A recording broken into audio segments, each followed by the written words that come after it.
Drive brand awareness for your company, events, and more by sponsoring a video on Austin County News Online. Contact publisher at austincountynewsonline.com or call 979-253-1785 for more information. Hello, this is Greg Stissel from Austin County News Online, and we're here today with Tammy Hall from the Sealy Chamber of Commerce. Hello, Tammy. Hi, Greg. How are you today? Good. We are also being joined by Matthew Wehring from the Small Business Development Center at Blinn College. Hello, Matthew. Hey, guys. Thanks for having me on. Today we're going to be talking about the small business loans associated with the CARES Act, which include the Economic Injury Disaster Loan, also known as the EIDL Loan, and the Payroll Protection Program, also known as the PPP Loan. And I guess to start it off, Matthew, I'll turn it over to you, and I guess start us off by telling us, for those who don't know, who you are and what exactly the SBDC at Blinn College is.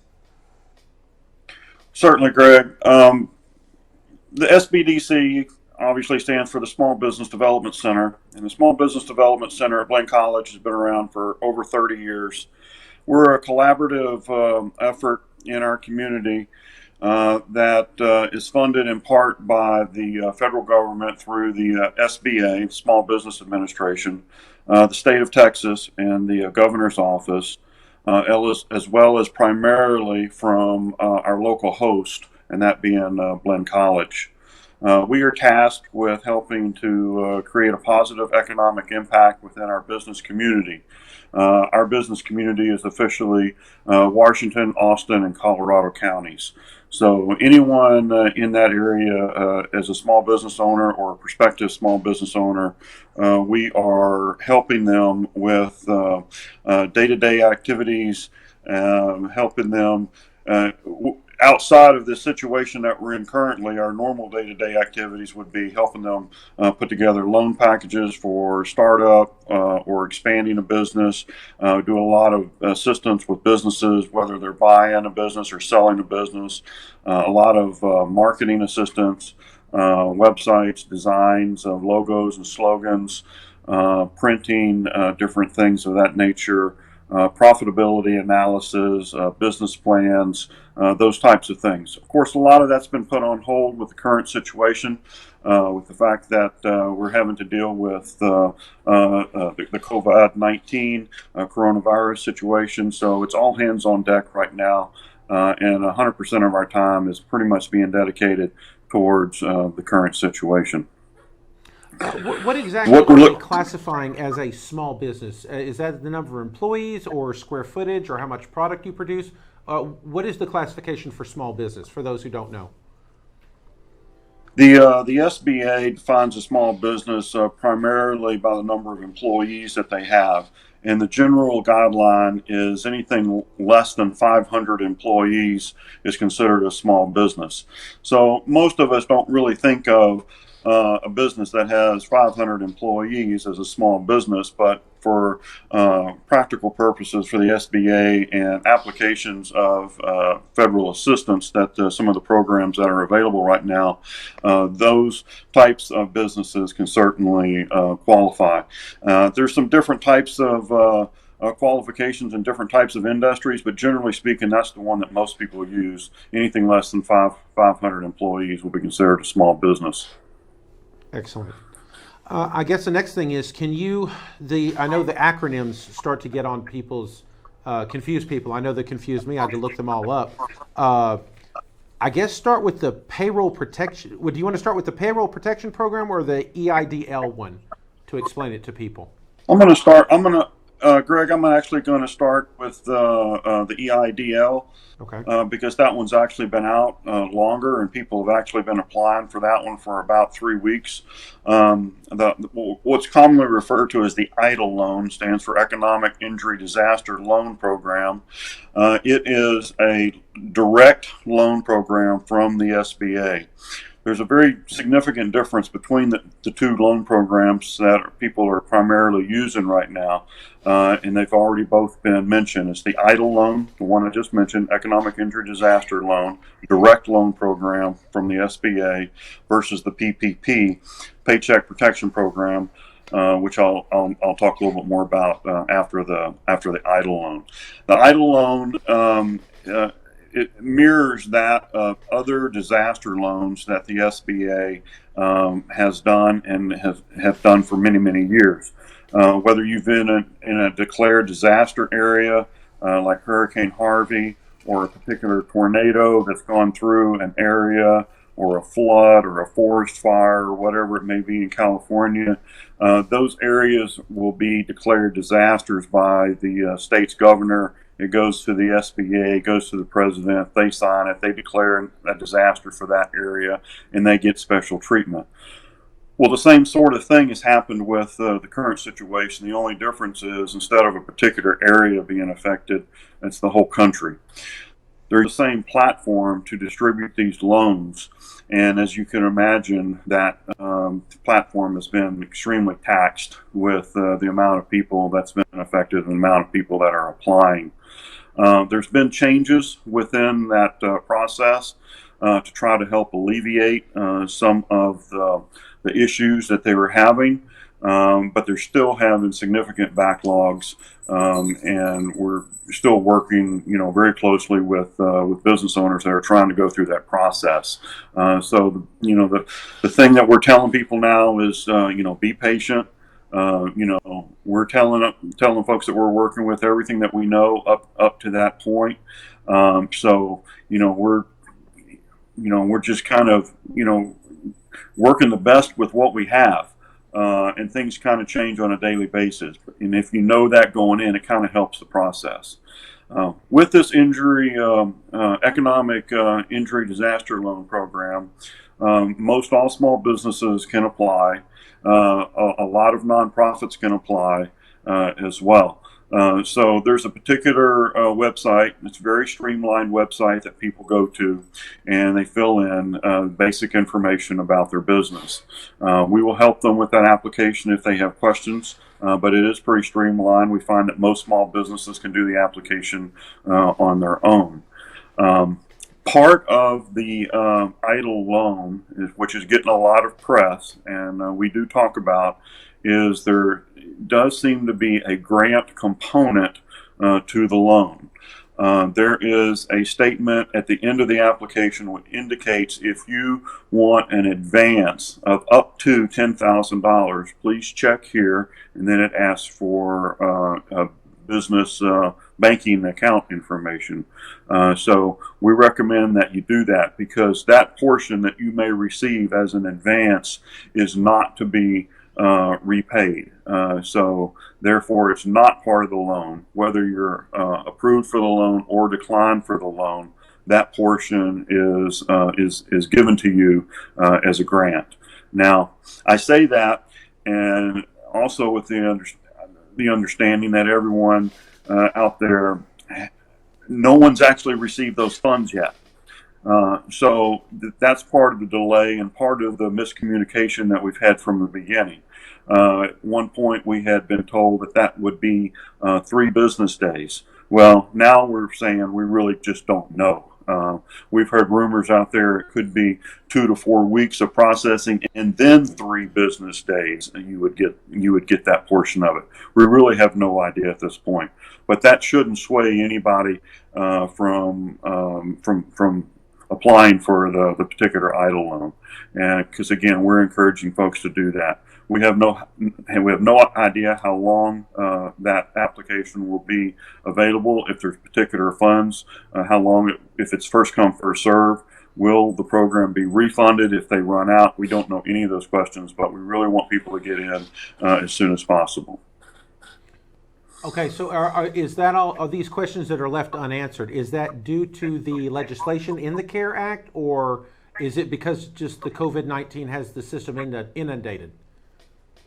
I think it's primarily the last part, Greg. It's most of it, that's from our understanding, is the fact that it's been inundated. The system in place was never intended to, and the folks that the SBA have employed has never been intended to handle this amount of volume. So it's just all new. Everyone is just, is working the best they can, and we find out a little new information almost on a daily basis. So that's the program. The EIDL program is the one that it's been around for a couple of weeks. It's gone through several changes, but it's the most streamlined process right now. So we want you to get in. We want you to get an application number, and then just kind of hope that comes through. I wouldn't suggest that you rely on it. We don't have any idea how much of that $10,000 you may or may not qualify for as a grant. The rest of the funds that you might get approved for, keep in mind it is a loan, as the title of this indicates, economic injury disaster loan. That portion is very favorable terms if you are approved for it. Fixed rate of 3.75% for for-profit businesses, 2.75% for nonprofits, amortized with terms of up to 30 years fixed. So very, very favorable terms, low output on debt. It's a deferral of payments. I can't remember if it's 6 months or 9 months, so you don't have to start paying it back for a while.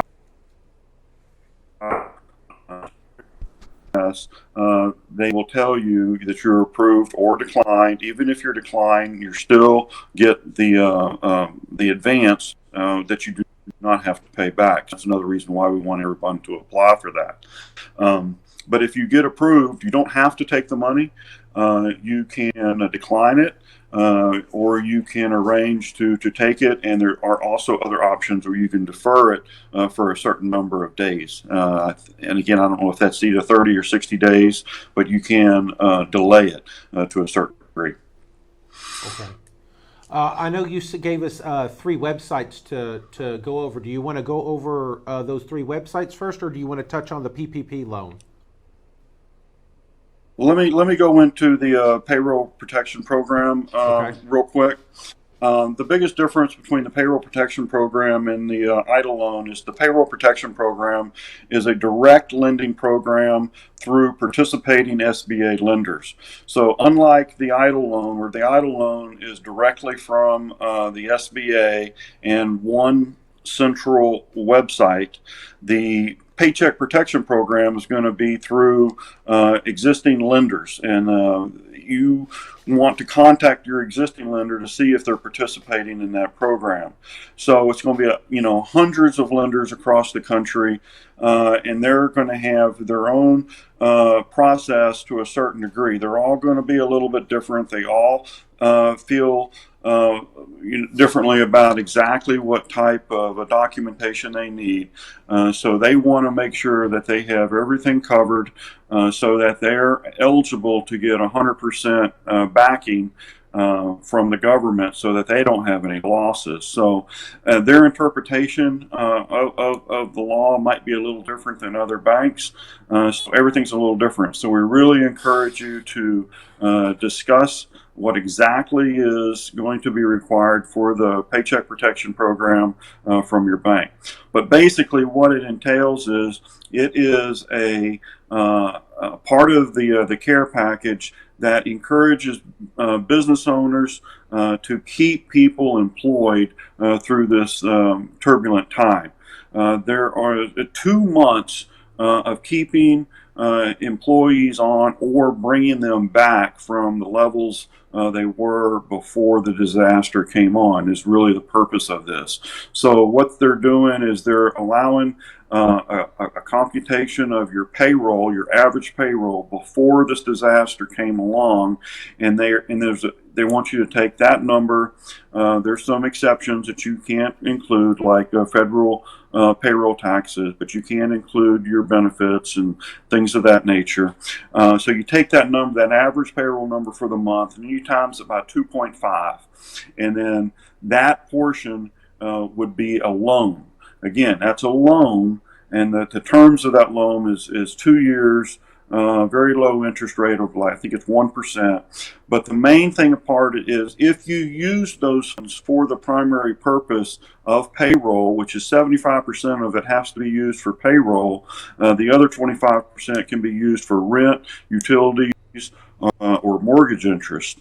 If you use it for those particular purposes and your documentation is correct according to your lender, that portion would be forgiven on the loan. So in a perfect world, you would use it all and the entire loan would be forgiven.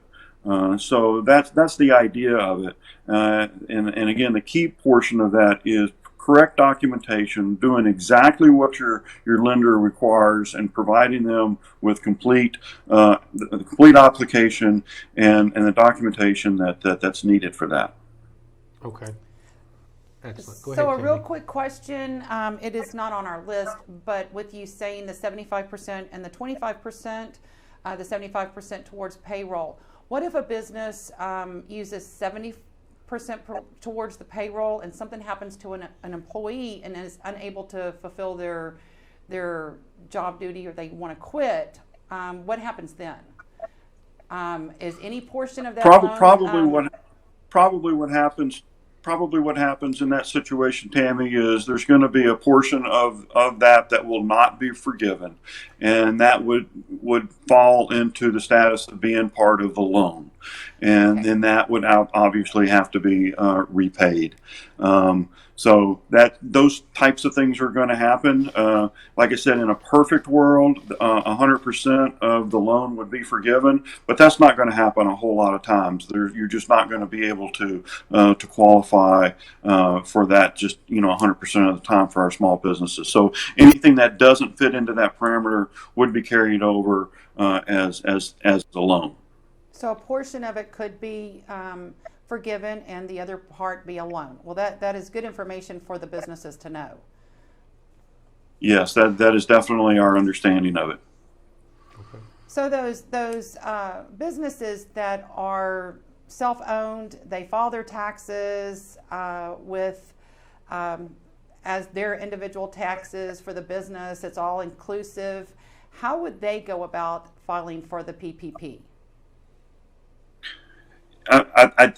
I didn't quite catch the comment. Are you referring to independent contractors? I'm referring to owners of businesses. That's just one person that is employed. This question has come up, and I have actually asked them to give y'all a call, but maybe you could clarify a little bit here. Owners of businesses, and what they have told me is when they do their taxes, it is all inclusive. Their personal taxes are, their business taxes. So how would they be looked at? Okay, yeah, Tammy, we understand that those particular types of business owners, sole proprietors, independent contractors, 1099 employees, those are all eligible businesses, eligible people for the PPP plan. The key part of this is going to be documentation. Can you prove what you're getting out of the business? Do you have the proper documentation? Now, that documentation is, what is proper documentation? Well, that's going to be determined upon the lender. The lender is going to be the one that's going to say, yes, that is proper documentation, or no, we don't feel comfortable with that because we might not get our guarantee from the federal government on that. So if they have proper documentation, they're going to be able to qualify. It's not just as simply as having a tax return, but they're going to have to be able to show draws that they took out of the business, even if they don't put themselves on payroll. It can be done, but the proper documentation has to be there. Wonderful, because that question has come because in Sealy we have, in the Austin County area, we have lots of small businesses that are owner operated, and they don't draw a paycheck, they just take draws. So that is awesome that you could actually explain that to us. Did you want to ask one of these other questions that we have here that I keep picking up the paper? And No, that's fine. Matthew, is there anything else you wanted to tell us? I know we also wanted to go over those websites. I know a lot of people are wanting to know where, and we're going to put the information up on the screen. But I didn't know if the only thing I want to do is make sure that he could go over his websites. Right, we do need to go over that, and we need to make sure we know how to contact Matthew and the Small Business Development Center at Blinn College, because they are the experts on all of this, and we want to make sure at the chamber that we are giving the correct information for our businesses to follow. So Yes, you know, wanna do that one of the first, main Matthew? things is, like you said, Tammy, is don't hesitate to reach out to the Small Business Development Center. We are working from home, but we are working. We work very well via email and phone calls. The contact information that Greg will share with the group will have our primary telephone number, which I will mention and emphasize. If you call that number, you have to leave a message. Because no one's actually physically answering that number, but we are taking messages and we will get back with you. Email is probably the best way, because it's a little bit better way for us to document what we're doing. That's simply sbdc@blinn.edu. I know Greg again will share that, but that's the best way to contact us. And if you have any questions at all, by all means, reach out to us. Somebody on our staff we'll get back with you as soon as we can. Okay, let's go ahead and fade to that website right now. And this is the one you're talking about. This is the website. Our region. That one will talk about all of the SBDCs in Southeast Texas. If you go to the little link down in the bottom in red where it says "Find My Location," there you'll bring up individual SBDCs in this area. We may not be the closest one to you. You may be closer to Fort Bend County or Matagorda or something like that. So, but generally speaking, we would probably be the closest for most folks. And then if you click on the Blinn College link, that'll bring us up. And right there, you'll have our email and the primary telephone number, and of course you can see the three of us that work in the Blinn College office. Okay, and I guess let's bring up the next website, and this is the Small Business Administration website, correct? This is the one that handles the EIDL loan, correct? Correct, Greg. This particular site will talk about all of the different programs, but generally we're using it for access to the EIDL loan application. But this also talks about the PPP, and it talks about debt relief through existing SBA loans, which they're deferred, existing SBA disaster loans, which are also deferred. Talks about all those different types of programs that are currently available, but it does have the direct link to the EIDL loan application. Okay, excellent. I guess before we start on our questions, Matthew, is there anything else that you can think of that you would like to say before we start asking the questions that the users submitted? Not at the top of my head. Maybe something will come up as we go through the questions. Okay. Tammy, you want to go ahead and I'll let you read them.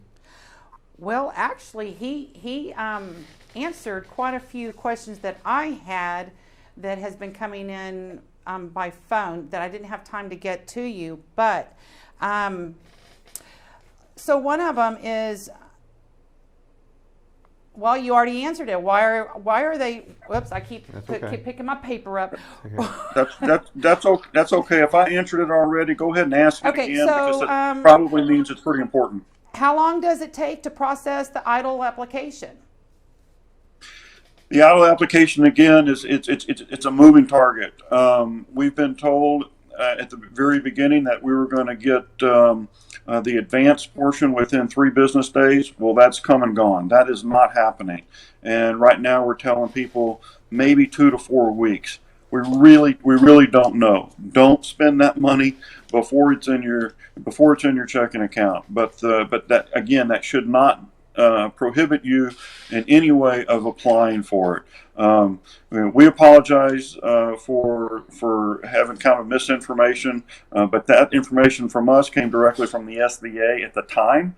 And again, that's just kind of a changing, moving target as we go through. So we really don't know. No one in our region has actually received the advance or the grant portion of those funds as of now. So don't really know. So Greg, would you like to ask the next question? I can. The second question we got from one of our viewers is, why are they going through the SBA for the EIDL loan and not the bank like they do for the PPP? It's a good question. The primary reason, I think, is they felt like they had the program already in place and they could move faster with it. Again, the system was being taxed and they've never had this amount of traffic, so that is definitely an issue. But they were using a platform that they already had in place for disasters. It was just a bigger disaster.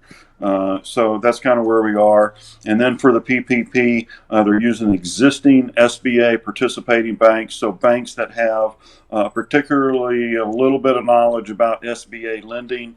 They're using those for the PPP, and a little bit more documentation needed and necessary for that, and they want to use the existing banks that have knowledge on that documentation. Okay, so Matthew, this is for chambers and for associations that are 501c6s. We have 3 chambers throughout Austin County, along with different associations, plus groups that are associated with chambers, are asking this question.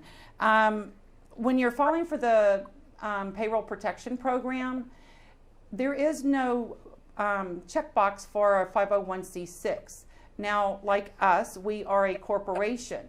So what determines which checkbox? Would we just not, would the 501c6s just not receive it along with all the other ones that are not a 501c3 or a 501c19? Or if they're a corporation, would they be able to continue with the loan process?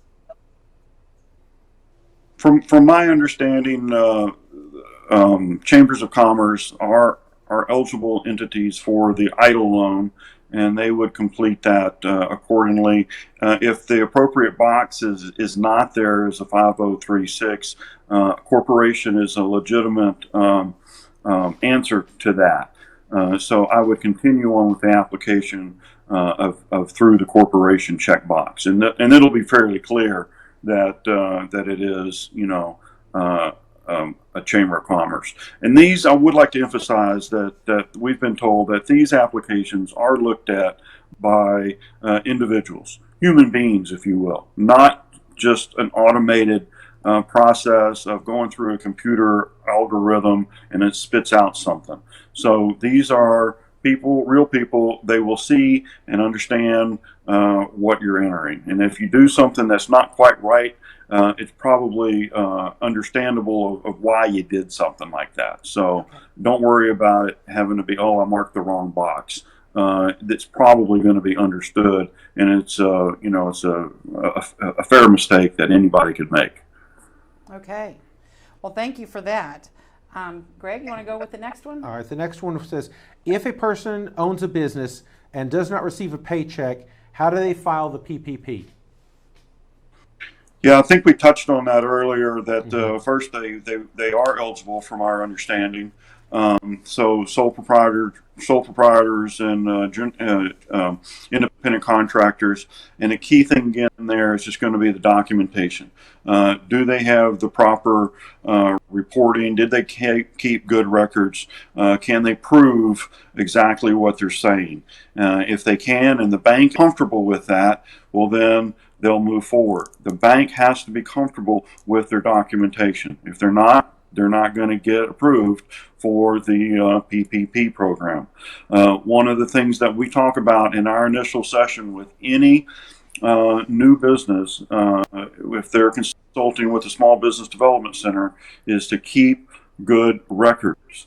There's lots of different ways to do it, and this is one of the reasons why you have to do it. Because if you can't prove it, it doesn't happen. It doesn't exist.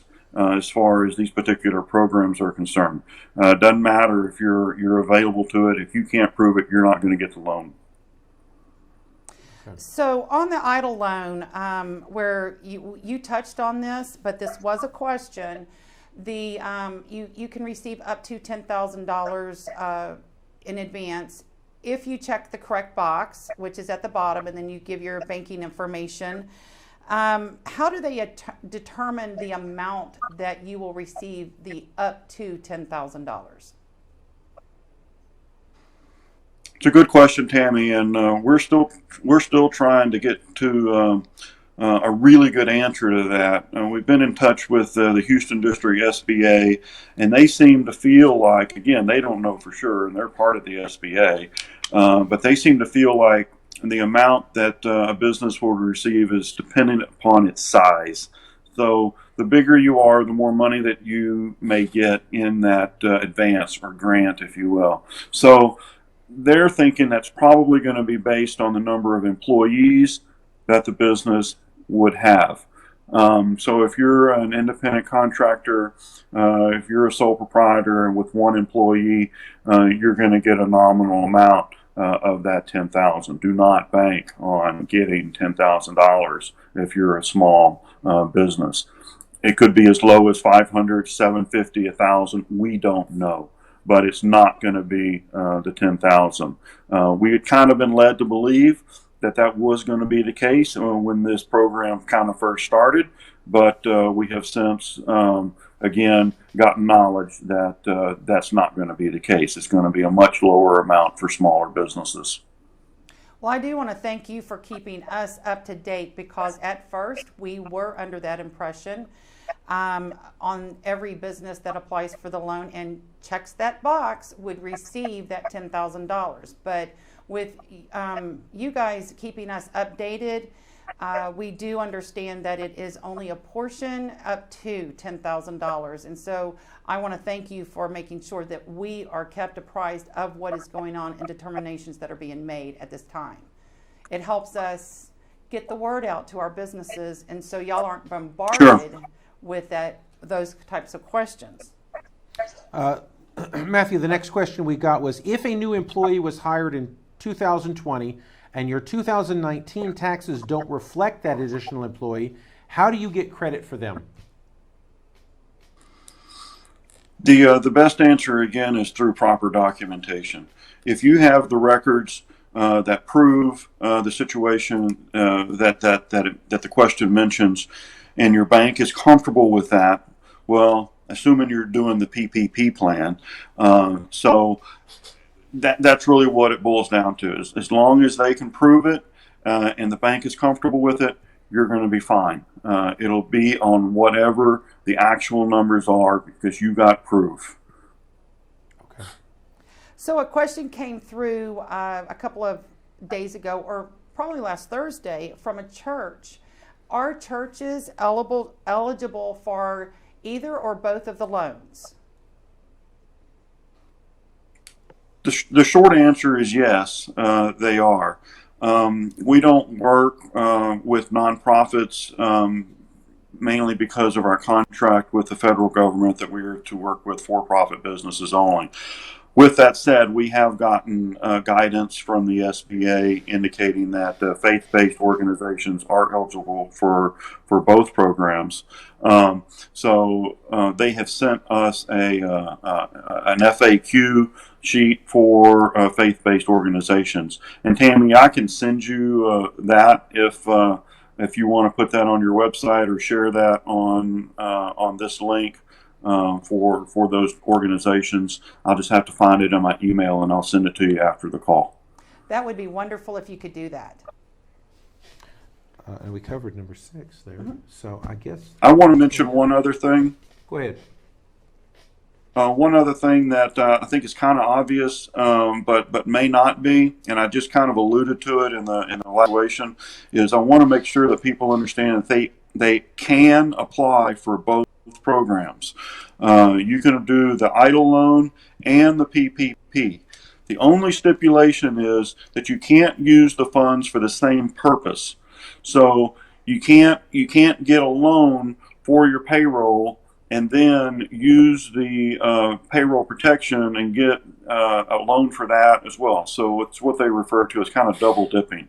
So they want to make sure that you don't use the funds for the same purpose, but you can apply for both. Okay. Thank you for clarifying that, because I didn't know if people would know it. It's kind of common sense, but that would probably be something that would come up in the future. Can you use it, both of them? Now, that brings me to a question that just popped into my head. If we get past that 8-week session that we have, that we can use the PPP, can you then go and use the EIDL loan to keep your employees on the payroll after that 8-week period? I would think you would be able to, because that would not be using the funds for the same purpose. Okay. The EIDL loan covers a much longer period of time than the PPP does. So I would certainly think the answer to that would be yes. So as long as it's not being used for the same purpose, you can do it. Documentation of this is all going to be a key.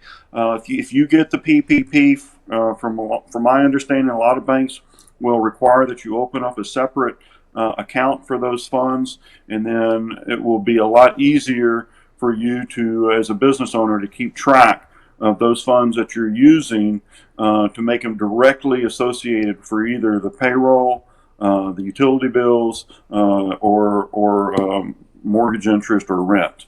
So that's, again, it's all about documentation and making sure you're using the funds appropriately. Okay. Matthew, I know we were going to, one of the other things we wanted to put up for the viewers is you are going to be having live streams where you're going to be covering like questions and answers, correct? The schedule, let's put that up on the screen for him to see. The Zoom, the Skype, the things like what this schedule is, are you having, are these where people can call in and ask questions? For the reminder on that. What you're seeing here is the schedule for this week's SBA webinars. This primarily was going to relate to both the EIDL loan and the PPP. A lot of the information that you're hearing from me, you would hear again in these webinars. But these webinars come directly from the SBA. It's from the SBA Houston District. So they're going to talk about a lot of the same things and hopefully clarify a lot of the situations that you may have individually. They go through a frequently asked questions segment, and again, they go through the programs in pretty much detail. Okay. So are these webinars, is it to where someone that is watching is able to ask a question if something comes up that they would like to ask a question? Or is it just a fact where they're giving out information on facts? Interestingly enough, when they started doing this about 2 weeks ago, they were asking for live questions, and evidently they got bombed by some group with inappropriate whatever, and was forced to stop doing that. So now they're unable to take live questions from the audience, and they go through frequently asked questions.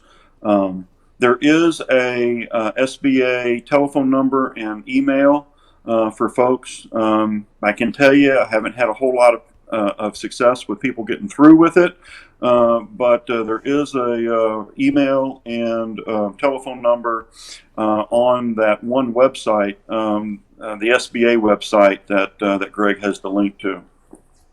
Okay, right there. Where would they find that at?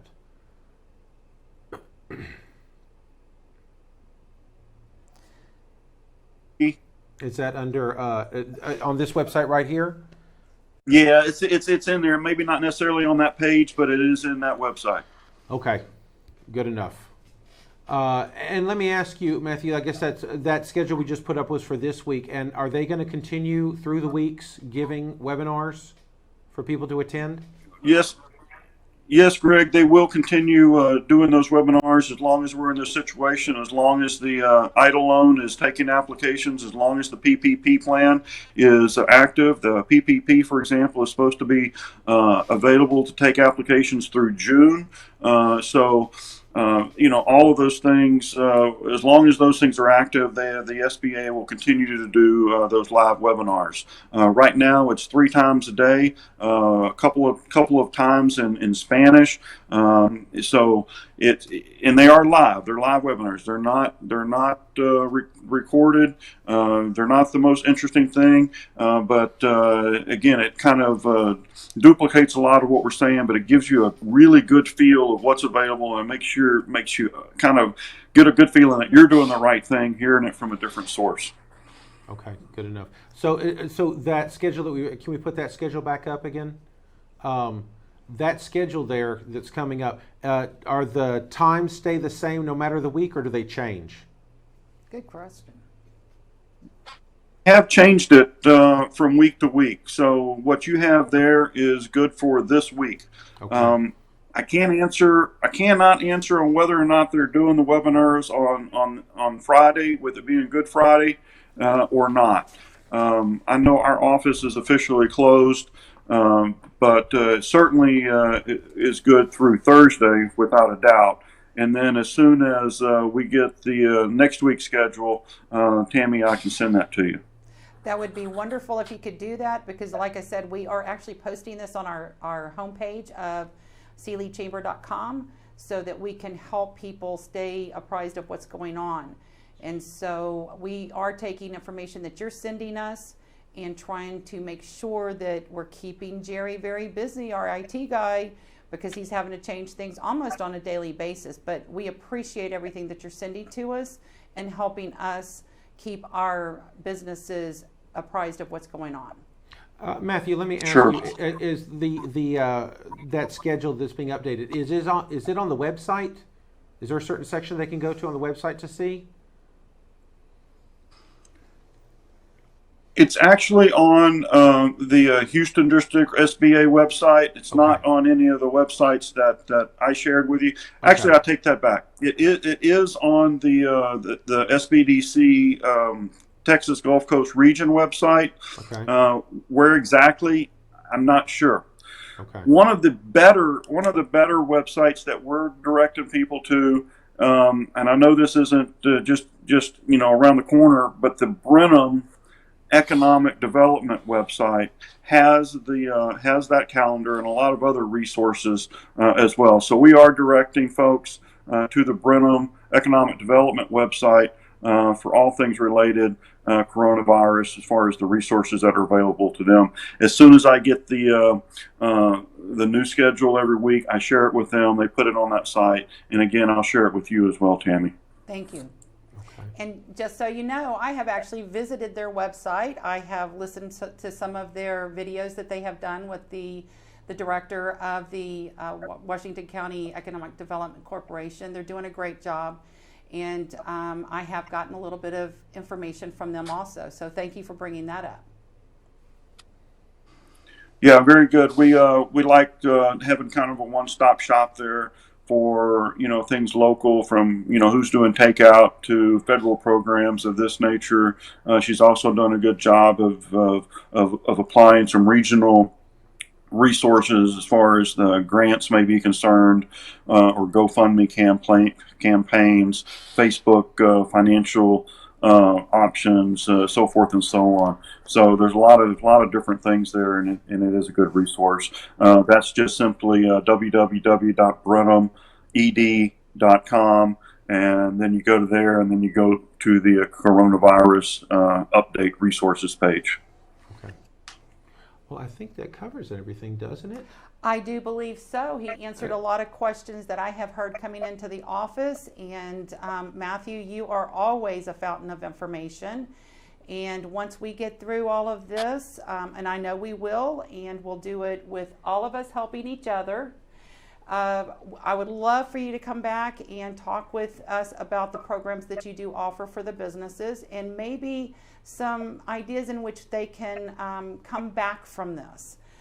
This is something that we're going to have to be starting to look at, helping our businesses come back from this devastation at the moment, and I believe that we could use your assistance with that.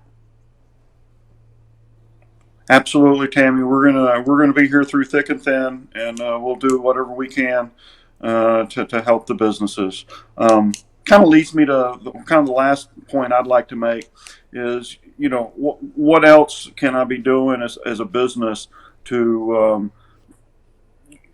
these federal programs, I get it, but what else can I be doing? Well, think about some of the things that you need to do to survive this. We're recommending folks talk to their lending agents about deferrals, talk to their landlord about renegotiating contracts, talk to utility companies, their vendors, their accounts payable, accounts receivable. Talk to these folks, tell them your situation, see what you can work out. Talk to your customers, give them a call, talk to them, tell them, remind them that you're there and you're going to be back. So be active on social media, things of this nature. Be in front of people so that we don't forget about you. No one knows how long this is going to last. It'd be so much easier if we did, but we don't. So you got to be in front of people, telling people that, you're going to be around. Don't forget about me. Excellent. Well, I was going to say, Tammy and Matthew, I want to thank you both for taking the time to join us, and stay tuned to Austin County News Online as we will continue to bring you more information as it develops. Thank you, Matthew, and thank you, Greg, for all of your support that you give to our chamber, our county, our businesses. We appreciate everything you do for us. Thank you. Thank you guys for having me.